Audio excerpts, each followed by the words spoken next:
were a bit raunchy and raucous. We kept you on a really short leash. Nice to be on someone's leash sometimes. I was gonna say, with that hair, you better play an instrument. It is so rock and roll. I love it. I think she's a they. That didn't come out right. Can you do this for, a donut? People would do anything for a t-shirt. That's like genius. How are you, Jack? Doing good. How are you? Good, thanks. Thank you for being here. Denise is actually flying to Florida today from the UK. And so I am flying solo, and I have the pleasure of being the host with you on the show. I've been so excited to meet you. I've listened to a lot of your work. I did kind of a deep dive on, not to sound creepy or anything, but I did a deep dive on your work, and I love what you do. I think it's amazing. You're such a multi-faceted talent. Thank you. It's so great to meet you, JD, and greetings to Denise and safe travels and all that stuff. It's such a crazy time. I know. Getting on a plane, I think she was a little nervous. She mentioned it on the last show to get on a plane coming here, but I think she might be here already. I know she sent me a picture of her Starbucks cup, and they spelled her name Dennis instead of Denise. I don't know why they never get the name right at Starbucks. It's part of their whole shtick. Yeah. It is. It's a thing. It's actually a thing. So are you a musician? You have to be a musician to be a composer, right? Yeah, my training is as a musician. So yeah, I have conservatory training and all that. Oh, wow. And I actually taught as a composition professor for 2 years in the Midwest as well. Oh, nice. Yeah, you are in California. Yeah, Long Beach, California. Long Beach. Very nice. That's where home of Billie Jean King, one of my idols growing up as a kid. She was born and grew up in Long Beach. Is she? The library's named after her. See? Yeah. So the Arts Council for Long Beach, of which I've been a professional artist fellow, has done receptions at the Billie Jean King branch of downtown Long Beach. And yeah, you're absolutely right. Yeah. Very interesting. Oh, Snoop Dogg too. Billie Jean King and Snoop Dogg. That I did not know.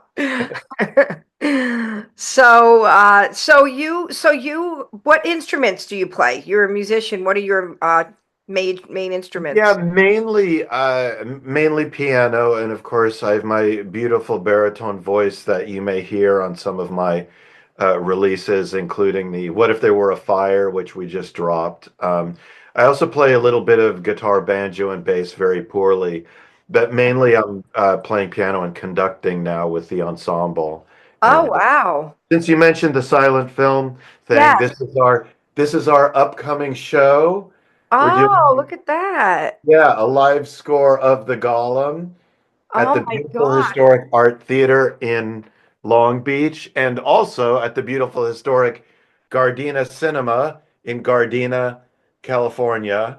Oh, wow. I love Yeah, the artwork on that. It's very creepy, nostalgic, and intriguing all at the same time. yeah. 1920 silent film made at UFA Studios, directed and starring Paul Wegener, very famous 1920 silent film. So we'll be doing a live score to that, which is a lot of fun.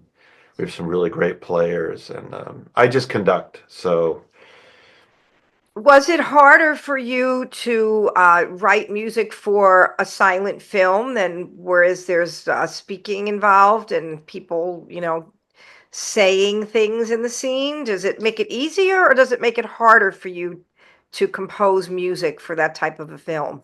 yeah, JD, what was really interesting is I started working in the 1990s at Pixar when I was living in the Bay Area. And so I was working in the in-house music department at Pixar, and I learned sort of like how they put together a temp score and how to spot a film. And then I sort Yeah. of was also scoring all these independent movies and working as a music editor in Hollywood showbiz. And so I kind of learned how to spot a film and how films are spotted, which is to say where music goes, where music doesn't go, where it can start, where it stops. And at the same time, the ensemble was doing kind of these shows, and the ensemble was kind of working in this avant-garde, new music, contemporary classical music space. And we weren't playing to very many people because not many people were interested in that. And then when we started doing shows of live music to film, and we started with experimental films. So we started with these little shorts and these things where in the Bay Area we were working with filmmakers, and it was like, hey, come, if you have an animated film, we'll do like a live score to it. So that kind of expanded into doing feature silent films. Interesting. Is there an audience for silent films nowadays? Yeah. I would imagine that would be like a big comeback type of a medium. Yeah, it grew so much that when I was teaching at a music college, I had a whole class and a whole ensemble of students that were doing live scores to silent film. And this led to me writing this incredible book. I guess, can I plug my book? Sure, go right ahead. I didn't put your name. I have your name on the wall. You spelled it correctly. I'm very impressed. I'm just totally thrilled. I was very careful, to do that. Yeah, it's great. We put our guests up here. I love my blackboard wall, but I left out author. I realized when I looked at this. So That's fine. I'll take whatever I can get. by all means, tell us about your book. So this is a book on composing for silent film. It's internationally available on Routledge and International Academic Press, and it should be coming out in paperback soon, which will make it cheaper. At the moment, it's a little pricey, but what I was trying to do was to write a book that would not teach people how to write music, because there's already books and classes and professors for that, Yeah. but geared as a guidebook specifically for people who would like to do live scores to silent film and what they should think about. And also, there's some, ways of how you can notate it. So this is an example of how we do it, which is where we have a sort of like a cue book, and then we have theme sheets. But there's other ways of doing it, and it also discusses acting techniques in silent film. Oh, And look at that. yeah, so you can see there was a lot of gestures that were sort of taught to actors so that they could communicate what they were trying to communicate, even if there was no spoken language. And this got really kind of interesting. So you can see that they were training them how to make these different gestures with their eyes. Oh, And then wow. you see how these gestures are used in silent film. So it all comes out of this very particular type of training that comes out of 19th century theatrical acting, where if you were doing a German opera in Paris, how could you act and gesture so that the French audience would understand a German opera? So these kind of things ended up being very helpful with silent film, where you want to be able to gesticulate and have these sort of gestures that show what the characters are feeling or what they're doing. And so this is all part of scoring for silent film, which is you have to understand the film, you have to figure out what's the intention of the director and the actors, where's the story going, and then you think about how music can support that, and then you think about, okay, I have this great music, how do I write it down so people can play it? There's lots of different ways that people do this. So there's a lot of examples in the book of different ways that people do it. So some people make a word score, which is Oh, great if yeah. you can remember it. The problem with the word score is that maybe someone else can't play it because they don't understand what you've written down. And then there's other Right. Yeah. examples like short score and using a jazz chart or just writing things out.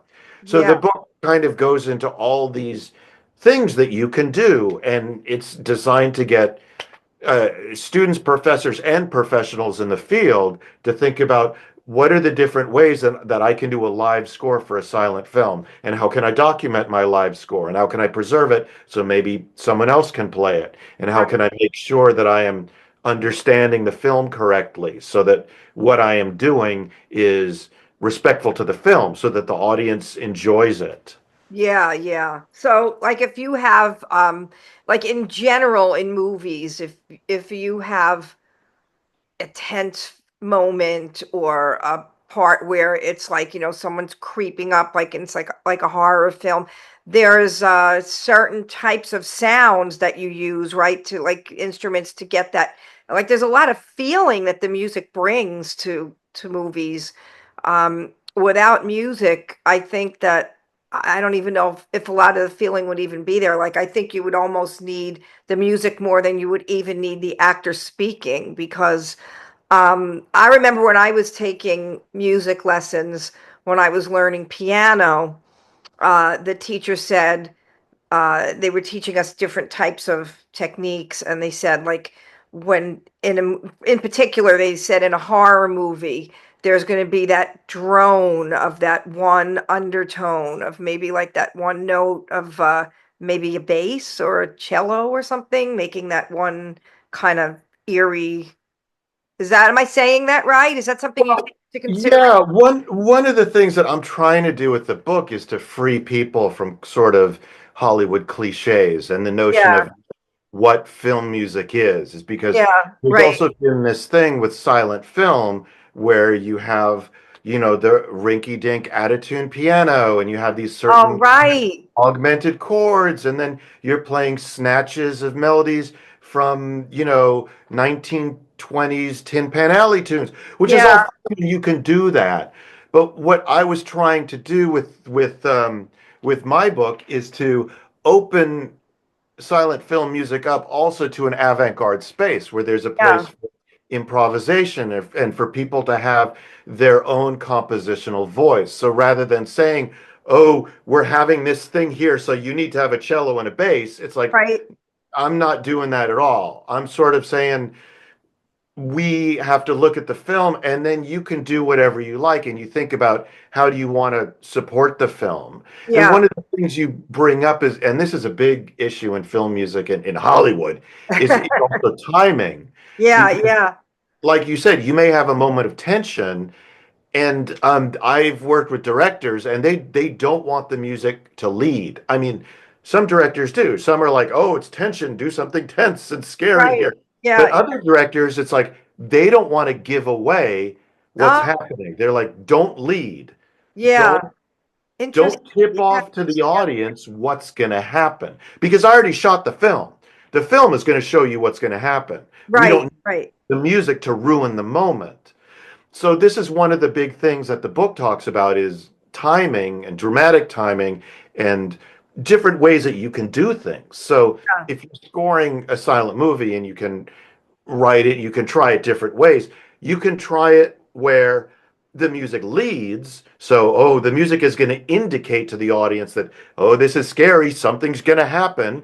Or you Mhm. can also try to do it so that the music is dead on, which, for example, everyone knows the jump scare in horror films. So Yeah, in the yeah. scare, you have the big loud noise and the big scary thing that happens at a very precise moment. Right. You can also experiment with having the music follow. So you have the event happen, and then maybe you wait and you see how the characters react and Hmm. play that. So that's kind of way the book works. The book doesn't say, "Oh, you need to do this when this happens." It's like, no, these are different approaches that you can try out. And the book also has exercises, which was something else I wanted to do to make it both functional as a textbook and also if people in the field wanted to just use it on their own. There are these little like exercises. I think it says Yeah. exercise or thought experiment. Yeah. So the idea is that the book gives you these situations and says, okay, look at this film. I use, I think, 8 canonic films that everyone knows. So, for example, everyone knows, Nosferatu, the original. So it's like, look at this scene in Right. Nosferatu. how would you do this bit? How try it this way, try it that way, try Right. it that Yeah. way. So the book is peppered throughout with these little exercises or thought experiments in order to get people to try different things. So I try not to say this is the way you got to do it, but rather to Yeah. say, hey, there's all these options that you have. I love that out of the box approach because it really gives people who are just starting out a way of not being like, just stuck in a way that everyone does it. Because I would imagine nowadays with AI coming out, I know that that's hitting the entertainment. I mean, it's hitting every facet of people's work, but the entertainment industry is really getting hit from the writers to the I was talking to a Nashville songwriter. I'm a songwriter, singer-songwriter. So I've never gotten the chance to score a movie, but I think must be amazing to be able to do that. And but I'm hearing that AI is quite a threat in a way to people who are now songwriting. Is that hitting your field much, or Yeah, I mean, I, I would say for sure. I mean, yeah, yeah, so I'm in the Motion Picture Editors Guild as a music editor. uh-huh, So, it's sort of been, we had, the writer's strike and then the actor's strike and now the AI thing. And then, and then all these companies moving the production overseas where it's cheaper and we can record an orchestra in Bulgaria, it'll be cheaper and we can yeah. shoot this, wherever and it'll be cheaper. And there's also this thing with AI that a lot of the post budgets have been slashed, and a lot of it is kind of preemptive. It's sort of like, well, we're going to have these new computer tools, so therefore the post production side should be able to do this faster and cheaper, and therefore we will cut that budget, and therefore Oh, wow, that's a we're shame. I mean, it's really hard because it's really hard to point things at one thing, and this will be on YouTube forever. And Right, we're talking, and right now it's exactly. March 2025. So Right.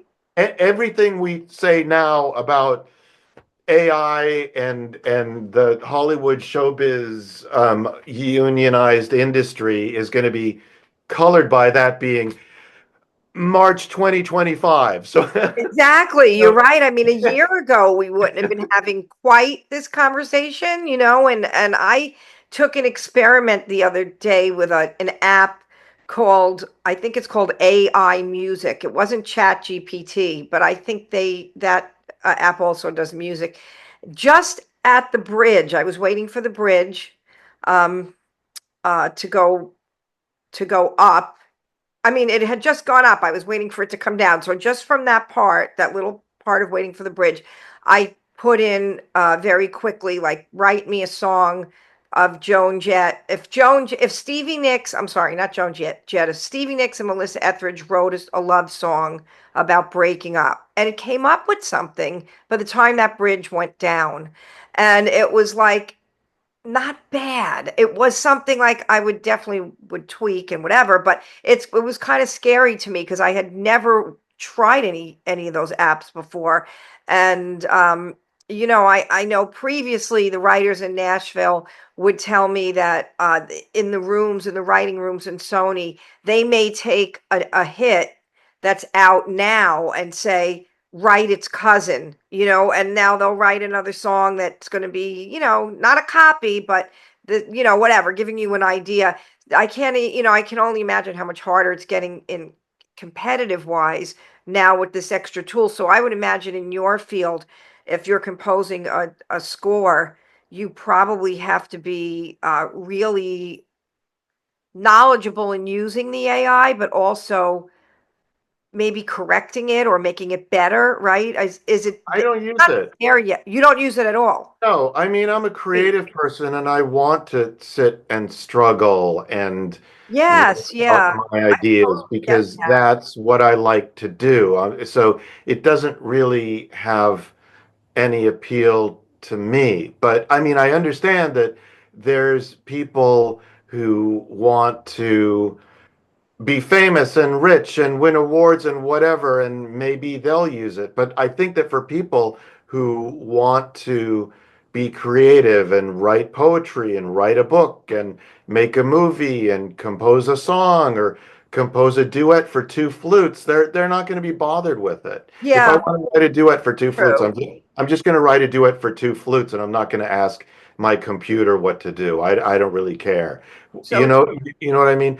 And we assimilate stuff as musicians and creative people. And, if we've been trained as musicians, we often know what we're doing. And we're like, oh, I'm going to steal this from this. And right, right. right. It's a, right. There's this part of the Gollum score, for example, where I have this chord, this little chord movement that I took from somewhere else, but I know that I did it. Right, I've been right. thinking, I wonder if anyone's going to notice, and no one ever says anything. But sometimes you notice where things come from, and but I think that's part of having the training. And then when you do that, when you Right, borrow, you kind of change it or readapt it because you right. know that Yeah, what you're doing is, oh yeah, I'm going to do this like, little chord change that so and so does all the time, but I know that I'm doing it and I know right. what feeling it's going to generate and I know how to do the voice leading and it's going to be great. And maybe someone will notice and maybe someone won't. It doesn't really matter. It's just a Oh, yeah. change. When I So, first started playing covers in the bars, when I first started getting my chops to play, 3, 4 nights a week, that's how I really learned guitar. Uh, was playing, just getting out there and playing in coffee houses and local clubs. Um, it was so surprising to me how many rock songs have the same few chords in a different yeah. order or even the same order, but the melody over that is different. Obviously, the lyrics are different, so it's a whole different song. And then some really cool songs are just two chords, the whole song. So Yeah, music very is true. such a magical. I just feel it, it's a big part of my life as a singer-songwriter and performer. It's such a magical entity. I think it, as it emotes so many different feelings, every single feeling, happiness, tense, scary, sad. It's for you. I would imagine you have this sense of power, right? When you sit down and um, I wanted to ask you, when you write a score, have you read the script? Is the movie already done? You mentioned before the film is done at that point, and Yeah. So I mean, typically, if I'm involved in sort of like a showbiz media project, the film is done, and of course, with doing the silent films, the film was finished hundreds of years ago. right, And right. that's one of the exciting things I think about doing silent film is you learn about that period of history and you learn about these things that overshadow the film. So like for example, the Golem, which is done in 1920, the Golem, this guy is basically a weapon. Oh, So yeah, so mankind makes the Golem and loses control over the oh, Golem. And huh. and what a lot of people understand this as is as a comment on World War One, which had only ended 2 years ago or less than 2 years ago when this film was made. And this idea that there were all these new weapons that had been introduced Yeah. and havoc they had release that mankind had never been seen before. And so you have things like chemical warfare, and you have aerial bombardment and aerial warfare, and you have mechanized artillery and all this stuff. And so you're like, oh, it's not a coincidence that you're making a movie Oh, about yeah. the war machine that humankind loses control over, and it's only been 2 years or less since World War One ended. Yeah. So it's kind of like the same thing with a really great example is Nosferatu, which we've been doing for years, and Yeah. Nosferatu is permeated with death and disease and airborne disease. And Oh, Right. And you realize that, oh, this was made only a few years after the Spanish flu that killed 40 million people. Oh, So it's like, oh, when they're talking about all the airborne disease, that's a very real thing. yeah, yeah. And Yeah, that's so I mean, Dracula, right? Nosferatu is Dracula, yeah. right? So Yeah. that's the Murnau version of Dracula. Very popular silent film. We do that a lot on Halloween because people love it. It's amazing. It's just an amazing picture. And you do did you say you do the conducting? Like you have, Yeah, what do they call that? the baton. Baton, right? I couldn't think of it. Wow, that's got to feel powerful, right? You're in front of the. Yeah, I mean, I studied conducting when I was going to conservatory, and the group started out small. I mean, when the Jack Curtis Dubowsky ensemble started in 2008, it was just me and one or two other people, and then we started doing these silent film things, and we had a quartet, so we had like four people, and then we added more and more and more people, and I at the time I was playing keyboards. And it was really clear that we needed someone to conduct because we needed to make our entrances together and in time. Oh, And wow. I like uh, and I'm not the world's greatest keyboardist, so that. it turned out to be a really great solution to have me just do the conducting, and we'll get a keyboard player because it's not too hard to find a better keyboard player than I am. So that's what we did. Wow, that's interesting. I see you are such a multifaceted talent. I mean, that's awesome to be able to do like you could do the whole thing from the beginning, write it, compose, perform, conduct. I'm trying. I do my That best. that is awesome.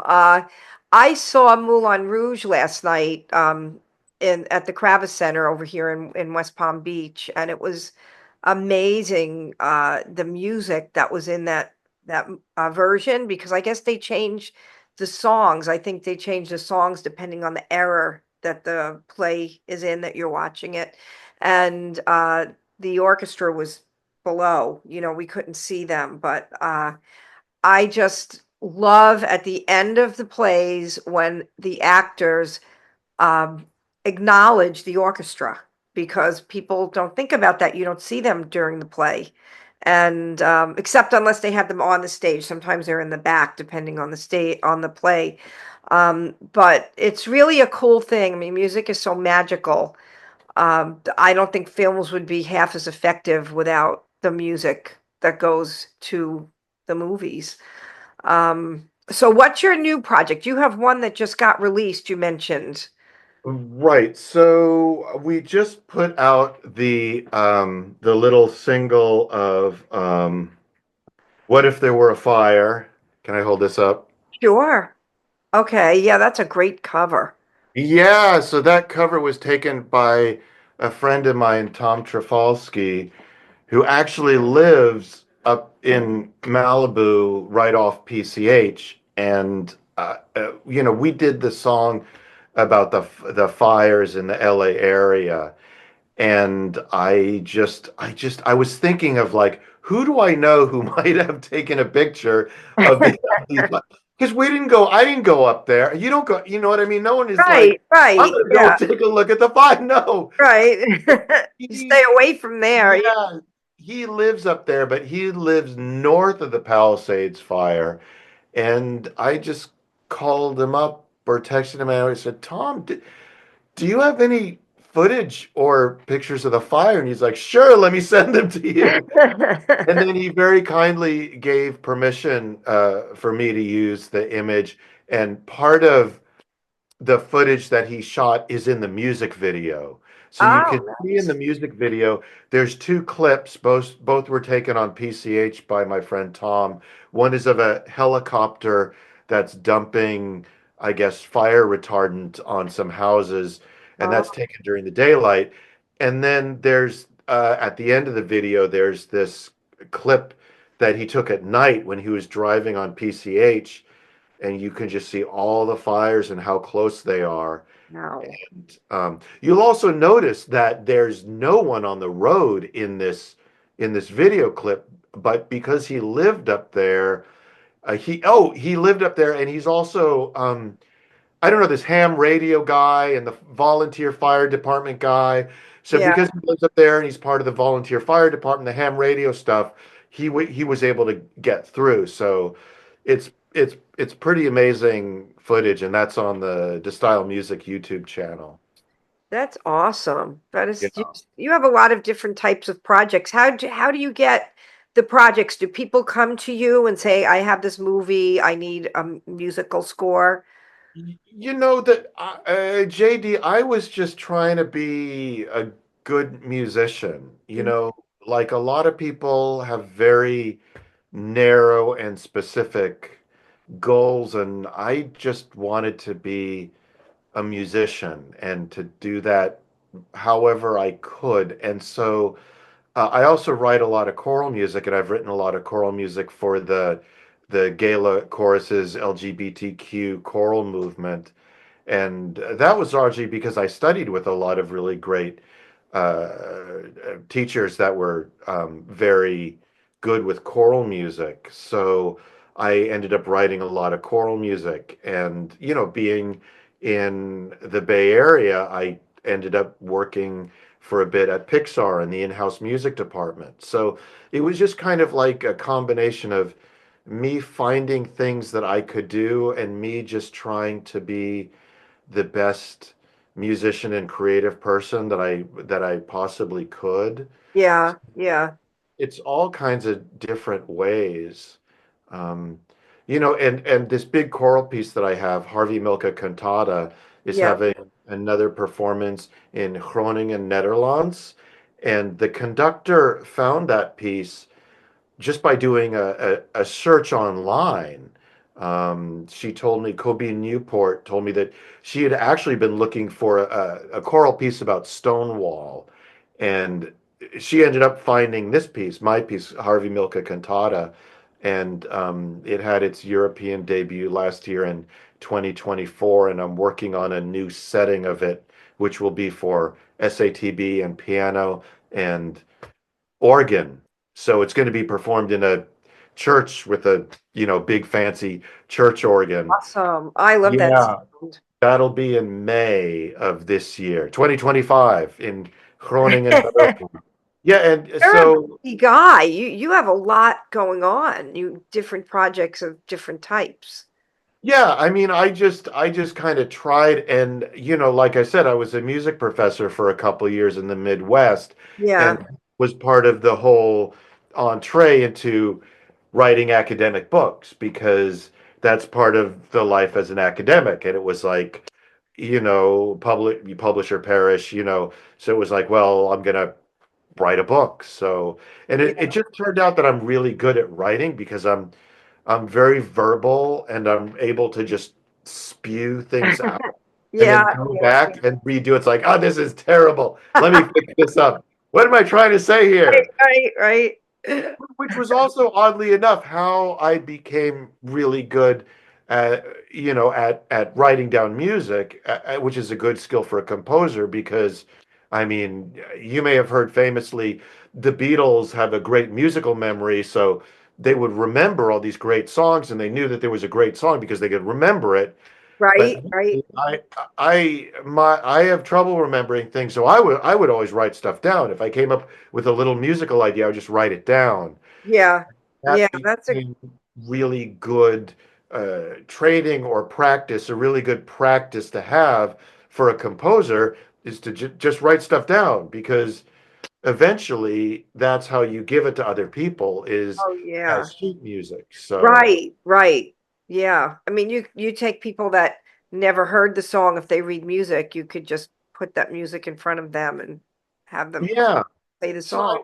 I found that that was like, you know, also something that helped out with writing books. And I now have three books. So, um, you know, just being able to Great. write stuff down, I think for any creative person it's really valuable. It's interesting because, David Lynch just passed away. Rest in peace. Everyone loves David Lynch. Oh, And yeah. David Lynch spoke about the same thing. David Lynch is obsessed with the idea of the idea. It's like you have to get the idea. And Yeah. once you get the idea, you Right. write it down. And That's so, true. That's true. Because sometimes you forget. I mean, sometimes I get this great idea for a song, and if I don't write it down, I'll think, oh, I'm never going to forget this, and then 2 days later, I'll you get forget it. something, and I'm like, that could have been the big hit. I totally forgot it, But now with our phones, we could I'll sing it into my phone just so I have that idea. Yeah, that's Um, great. did you play music as a child? When did you start It, realizing? my mom taught me how to play piano. My mom was a very good pianist, and when I was a little kid, she started teaching me how to play piano from the Thompson books. I don't know if you know the Thompson books. They're very Yes, famous. I But remember those. Yeah. yeah, so my mom had like the Thompson books, and they were all beat up, and I Uh, learned how to read and also to write music at a very young age, because I was learning both. It wasn't just that's reading it, it was also, oh, well, if you can read it, you can also write it down. great. Yeah. So I was, even as a kid, writing stuff down, and I was also fixing things up. Like, you'd have some dumb little piano piece. I was like, it should go like this. That's bad. It would be better like this. So I always kind of had this creative urge and this comfort with kind of fixing things up, and like you and like a lot of people, you start with popular music, you get a Yeah. guitar, whatever, you start writing songs, and the songs you write as a kid are very remarkably similar to stuff that you've heard or you learned how to play. And you don't realize it at first. You think, I wrote a new thing, and it's like, Right. no, it's the same thing. You just changed the words or changed a note.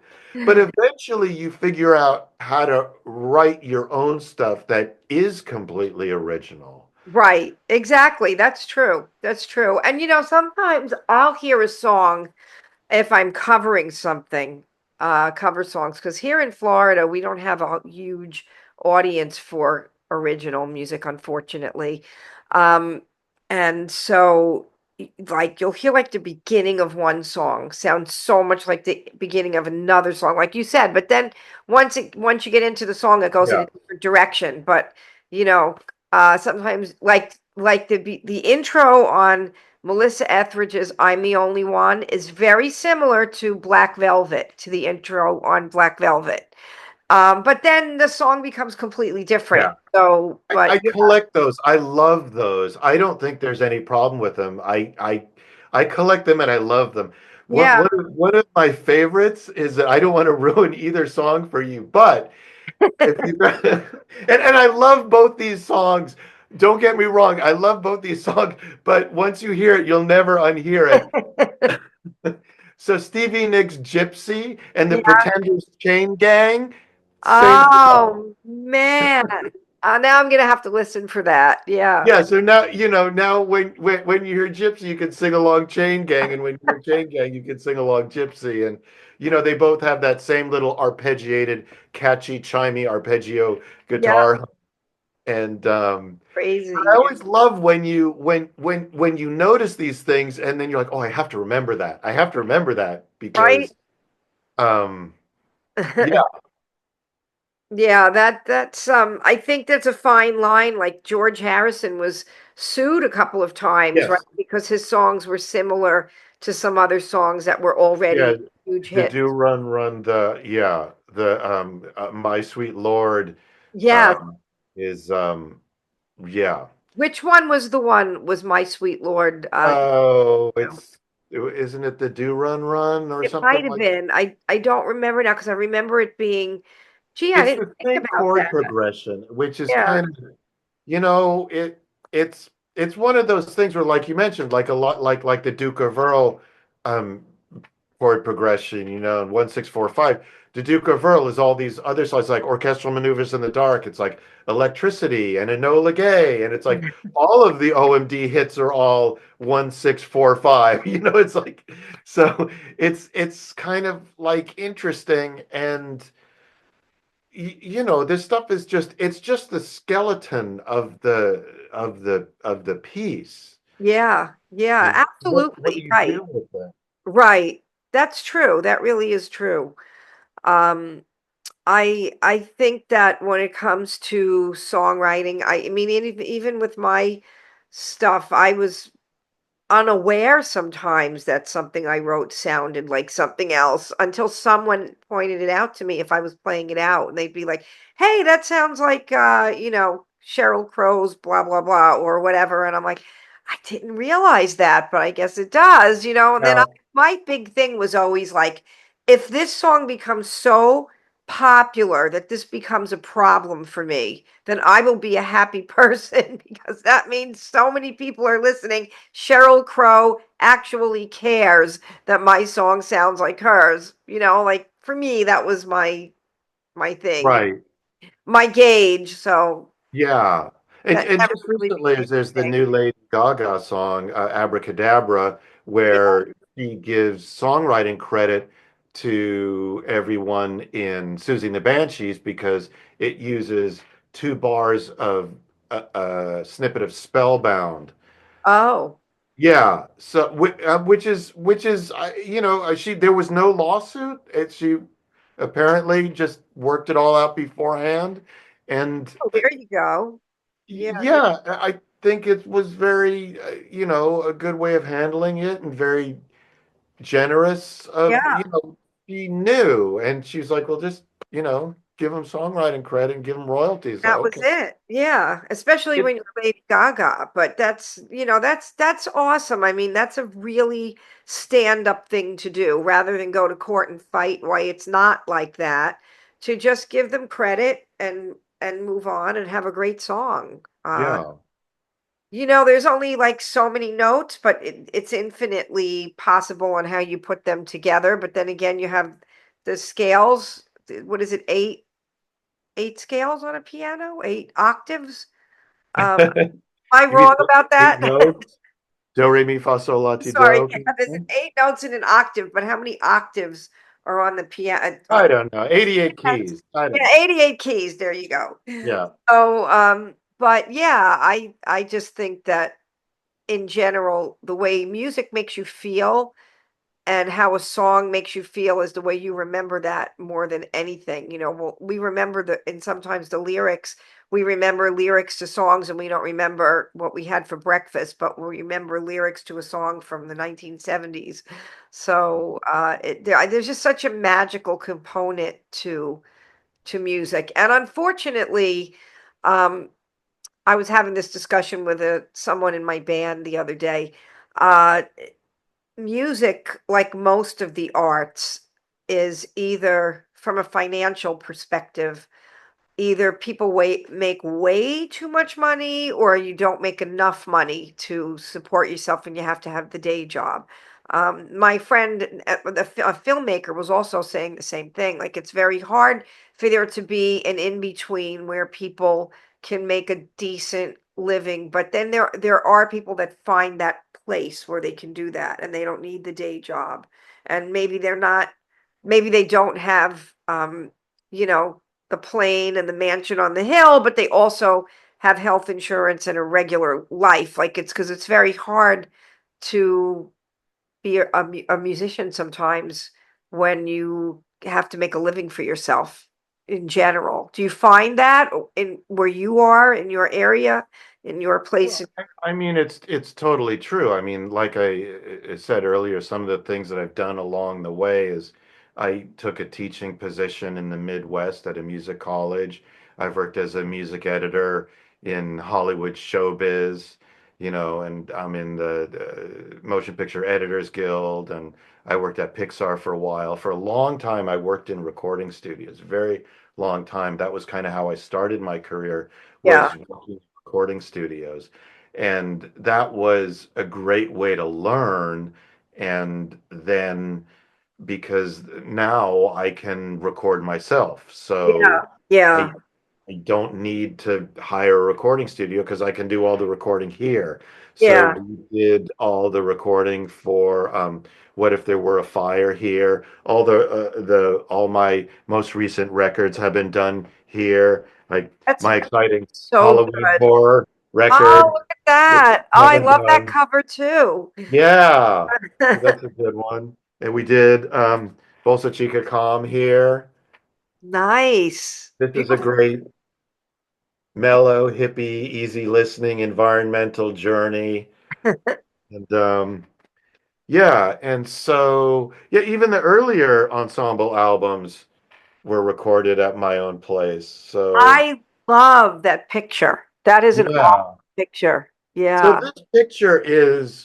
that picture is from the alley behind my building in I St. was Paul, Minnesota, just when going we to had ask a you, is that your building? yeah, when I had my teaching job in St. Paul, and then my Ben Coopersmith, my photographer friend, took this picture in the New York subway. Oh my gosh, look at That's the New that. York subway. That Uh, is so cool. yeah, and that's the New York subway. And oh that's not a New York. That's not a subway. That's like the Lincoln Tunnel or something. Oh, yeah, yeah. Oh, I This see one is that. the Yeah. subway. See the This line. one's the subway in New York. Yeah. Oh my God, that is awesome. I love that. I love that that's Yeah, a picture someone took. I use that for a lot of my album covers. Because I do my own artwork. yeah, I got so frustrated with my first album, my first CD, um, trying to get the artist I was working with to get my idea onto the paper that I bought the program after that CD when I was working on my next one. Because that back then they had CD covers with liner notes like an album, and I yeah. learned it and did it myself because it was hours of work, but I was doing it the way I wanted to. And some of the pictures were so random that I ended up using some of the coolest pictures were random shots like those that you took of the street, or me just sitting at outside of a building waiting for someone to come out, and my friend snapped the picture, and then that's the one that's the coolest one to use. So that's really cool. I get that. Um, and that's another really level of being an artist, to be doing that part of the music, also to do the artwork that goes with it. I think sometimes the writer is the one that should come up with the covers. Like writers of books sometimes don't always get to do their own covers. The publisher is the one that picks that out. I have friends that are authors that don't get to pick their own covers out, and it's frustrating, because you made that body of work. You know what you want to portray on the front of it. So it seems like you do the whole project from start to. No, no, no. I like I was saying, those pictures were taken by my friend Benjamin Yeah, Coopersmith, who's a but photographer you in New chose York. them, right? You probably Uh, had that freedom to do that. Well, it's more like choosing the people, I think, and finding people that you True, trust, right? saying, do something for this that's Yeah, really cool. And getting to the books, free associating here. My first book, like you're saying, working with publishers, especially academic publishers, it can be really hard. And my first book, Intersecting Film, Music, and Queerness, yeah. Oh, wow, that is cool. really hard to get this cover, which is from Blazing Saddles. It's Oh, from The French Mistake. There's Cleavon Little in there and yeah. Wilder. Oh man. So Okay. that was really hard to get the press to use that image. Um, but yeah, I mean, certainly, if you have a record contract or a book contract or a film contract, you're working with other people and companies, and they may have say so Yeah. and Yeah. things like that. Super frustrating. Yeah, I mean, I like working with other people when it's possible, I think. Yeah. I Me mean, too. certainly as a composer and stuff, other people are gonna play the music. There's some stuff on my own, but I try to work with musicians whenever possible and people who Yeah. can do work and things like that. Yeah. I made a video. I was asked to do this was the closest I've come to scoring, writing a score, which is not really writing a score for a movie, is if someone asked me to write a song for a specific reason, like for their wedding. I was asked to write a song for my friend who runs an organization called Soldiers Outreach, where they send care packages to the soldiers overseas. And unfortunately, her nephew got killed in action, and she gave me his journals and she gave me his pictures that he took. He wanted to be a journalist when he got out of the army. So she gave me these journals and these pictures he took when he was on his first tour in Iraq. And from that, I wrote with my co-writer, we wrote a song for him. We wrote actually a whole album from his writings and from a Marine from Desert Storm, a veteran from Desert Storm. And that was the closest I came to having a subject, and then this is what we want you to write something for. But I also had that experience to do that for an organization, a nonprofit for abused women and children for domestic violence. And I had these two guys that were going to do the video. They were going to produce the video, a real music video, and I had actors and we had makeup artists and we even had it catered like it was like the whole thing. And when they finished and I saw the finished product, it was not my vision as the writer of the song at all of what they were showing in the video. So, because to me, that's like a little 3-minute movie, is that video. And so, um, I took the footage and I had two laptops, and somehow I was able to get the timestamps and tell them what I needed changed. And I remember I worked all night and I saw the sun come up the next day and I brought everything with them and we changed it to what my vision was rather than what their vision was. And sometimes if you get the opportunity to do that, I was fortunate I got the opportunity to do that because I was funding part of the video, but you don't always get that opportunity to do that and have your vision portrayed. When it was done, they actually admitted my version was better, but that's because I wrote that song with a specific idea in mind, knowing what this organization was about. So I would imagine you must run into situations like that. Do you run into situations where you butt heads with the producers and the writers of the films if it's not your film?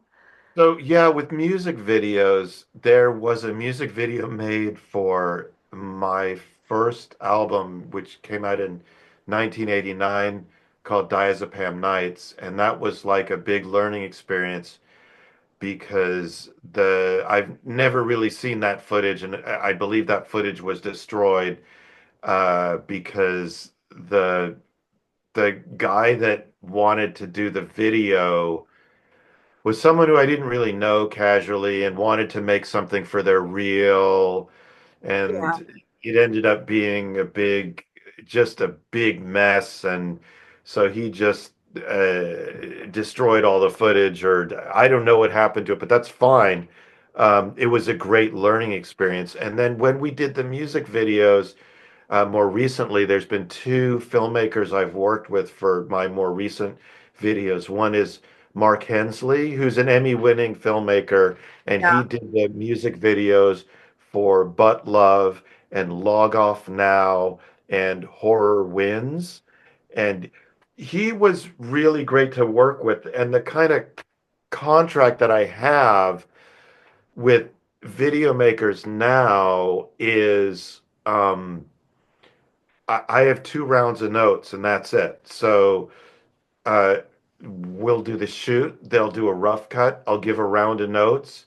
They'll do a fine cut, and I do a round of notes, and then we're done. And it's a very humane way of doing it because there's just not enough time and enough budgets to go back and forth. So I just have a contract that has a fixed price and two rounds of notes. and I'm working with people who I know and trust. And the other filmmaker that I worked with for music videos is my great friend Wilfred Galila, and he did the music video for Nothing Here Is Real, and Uh-huh. he did the video for Dirt Box. And the Dirt Box one came out great. He developed the concept for both of those, and I just really just trusted him. Yeah. And as far as working as a composer or as a music editor for a commercial client, that's not my film. I just do whatever I'm told. Oh, yeah, Like I see. Yeah. that you're paying me money. It's your project.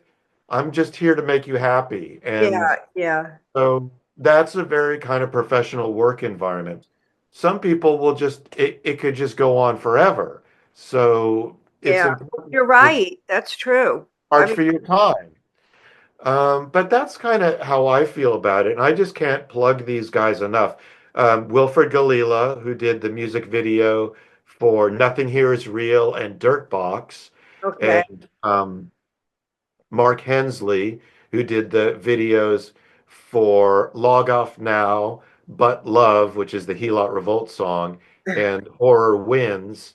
I mean, they were great to work with, and I was really happy with how they came out. I think it's great that you're getting your music out in so many different ways. It's so important that we do that. Yeah, I'm trying. A lot of the stuff that I do, my music, it's on Bandcamp and it's on the streaming services and it's on Spotify and Apple Music. And a lot of it you can buy sheet music for. So That's great. there's maybe sheet music for it on distributed by JW Pepper or Sheet Music Plus or Theodore Front. And then there's videos Wow. on YouTube. So if you're interested in anything I do, to all those people out there in TV That's land, good to know. Yeah, let me know. I'll put that all, in the post when we post the show, so people will have all, where we can find you. And it's all, I would imagine, everything is accessible through your website. yeah, D- yeah, I have two websites. Yeah, so there's jackcurtisdubowsky.com and there's also destylemusic.com, which is the okay. forward face of the music publishing enterprise. Thank Really. you. I'm really glad to be part of it, and I love the whole like Rainbow Network thing, like especially now with everything that's going on, it's really important that we put ourselves out there and Yes, absolutely. fly the freak flag and tell people, about human rights and queer rights and, body autonomy rights and all the things that are going on. We kind of have to put ourselves out there. Absolutely. I mean, we're just so happy to have talented people such as yourselves come on and share what you do with us. So thank you so much for being on the show with us today. Thanks for having me. Bye bye. Bye.